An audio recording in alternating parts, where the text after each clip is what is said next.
Hey everyone, this is Laura McGuire. I am the Youth Services Librarian for the Clayton Library, and I wanted to hop on real quickly today and just give a simple demonstration of how to place a hold on a book for curbside pickup using our online catalog.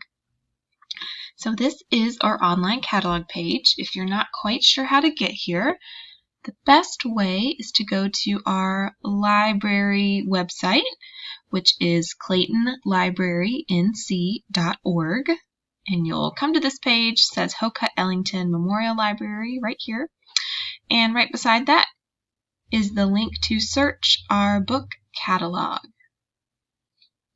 and it brings you right to our catalog page. Over here on the right, there is a place to log into your account. You must be logged in to be able to place a hold. So your login is going to be your library card number. Your password is typically the last 4 digits of the phone number that we have on file for your library card. So I'm going to log in. And this is an example account, so it just says student up here. But of course, when you log in, you should see your name, and it will show if you have any books checked out, when they're due. You can renew books this way.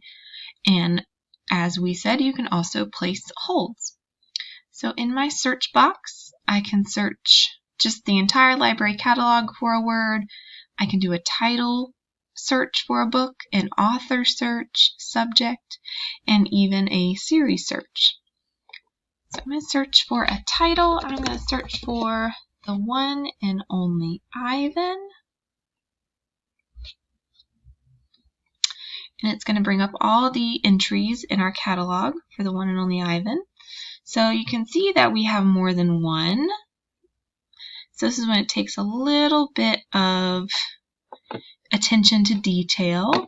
You see the second entry down here says The One and Only Ivan electronic resource. So that's going to be an ebook. And to access those, you want to use our Libby app. But I want the physical book. So right here, The One and Only Ivan, and I can see that it is the material type is a text, and the format is print. So if you're looking for the actual physical book, you're looking to make sure that that format says print. So this is the book I want. It is right here available for loan, and I'm just going to click on that place hold, and then I'm going to confirm that hold, and my hold has been placed. If you put a book on hold by accident, you can also cancel it. You can suspend a hold if you don't need it right at the moment. But when your hold is ready for pickup, you will get a call from one of our library staff. They'll set up a date and time for you to pick up the book via curbside service. So we hope that was helpful, and we hope that you can take advantage of our awesome curbside service today.